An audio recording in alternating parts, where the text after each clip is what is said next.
Alam mo, TJ, no, maganda yung mga insights na nabigay ng mga legends natin mula sa kanilang schools. Yep. Pero speaking of legends, pero throwback lang tayo. Okay, throwback naman tayo. Throwback lang tayo. Let's start off with Renren. Renren. Pwede ka na. Siyempre, MVP to, no? Throwback na usapan eh. Throwback na usapan. Hindi current events eh. Of course, MVP yan ng UAP multiple times. Pero Renren, siguro yung main question natin, ano ang kinaibahan ng style of play noon, nung time mo, sa style of play ngayon? Well, yung dati kasi pwede yung mga hand check, pwede yung body check, everybody. So, mas physical ang depensahan. So, yung nakikita ko ngayon, parang mas madaling mag-score. Kasi ang advantage lagi yung scorers, yung guards going to the basket. Kasi they can't hold you down. Pag gusto mong pumunta ng linya, I mean, of linya is the free throw line. Right. The easiest way is drive to the basket hard. You'll get that foul. Correct. Siyempre, advantage lagi. So, yun yung one thing na nakikita ko. Tapos yung, of course, social media. The mga endorsements ng players, di ba? Malaking bagay na pala yun. Oo, kung before meron Kung nun. may Instagram lang nun si Renren. Milyonaryo na si Renren. Ayan, Coach Olsen, for you, I mean, iba rin yung dekada mo nung panahon ni na Coach Benji, which we wish Coach Benji were here. Oy, champion naman Champion sila ng time na yan, okay? Pero how has things changed? Since then? Malaki. Nung panahon ko, walang Final Four. Walang Final Four system. Semifinals lang, oo. Correct. Hindi, actually, championship na. Championship ka agad, top 2. Yes, top 2. You rank 1 and 2. Number 1, twice to beat na. So, yun. Yun yung malaking kaibahan. So, really but still, there, every game, of course, we treat it like a championship game. Pero yung style of play? Mas mabilis ngayon. Feeling ko mas mabilis ngayon. Mas maraming press ngayon. Kahit mas maikli ang shorts nyo nun. Di ba? Mas aerodynamic ba yun? Fashion naman yun eh. Fashion yun. Kaya mas marami nanonood dati. Ayun. Good answer.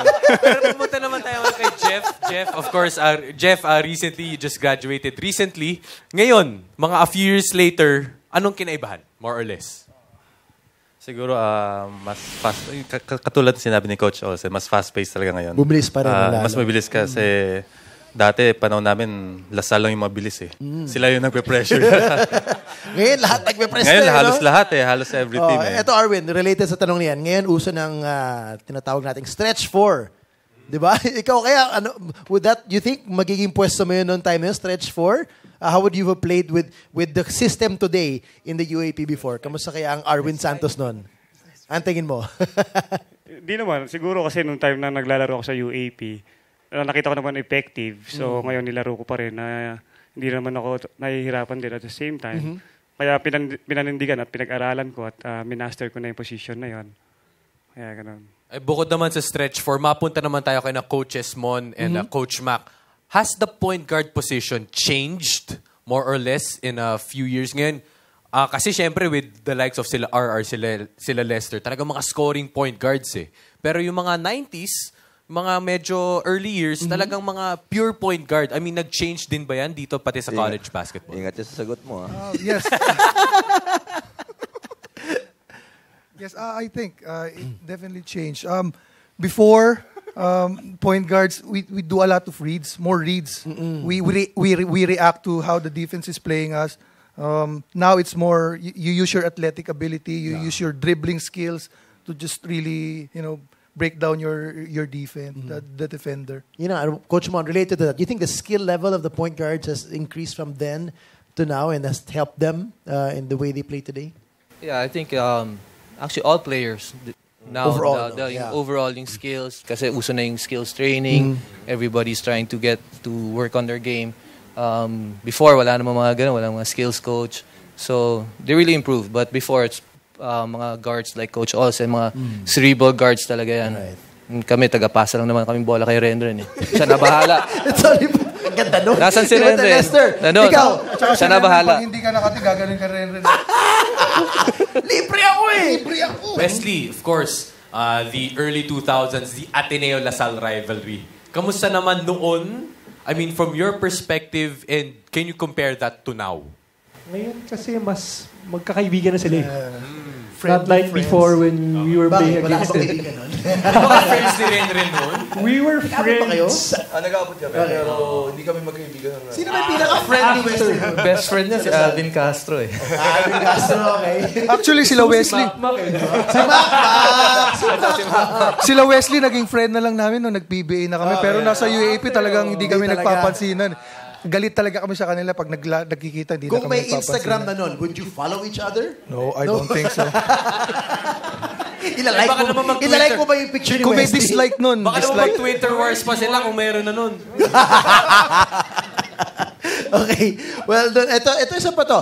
Yung mga arena nag-iba na rin. May MOA Arena na ngayon, di ba? Arvin, hindi mo naabutan ni MOA, di ba? What's it like kaya now for the young players sa UAP na, wow, parang lumaki yung entablado ng UAP, no? Nagiging malawak yung fans, saka yung mga ibang mahirap makapunta rito sa Araneta, yung malalapit doon sa South, nakakapanood. Tsaka makita mo naman, ganda-ganda talaga ng mga laki.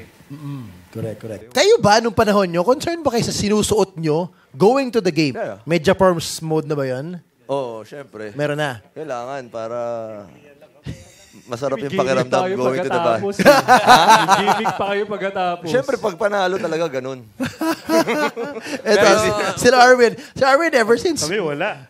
Talaga? Talaga. Simple Oo, lang. walang Simple lang. pasok namin. Yung warm-up, ano ninyo. Tsaka di kami masyado gumigimik at that time.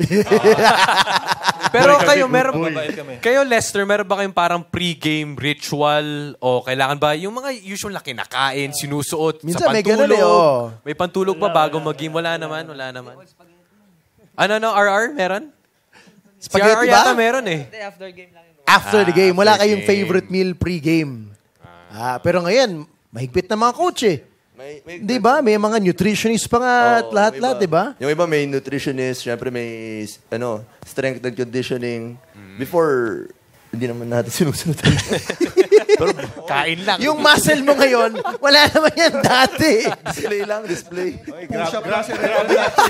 Dati pag ma-injure tayo, pagpag lang eh. Ngayon, grabe na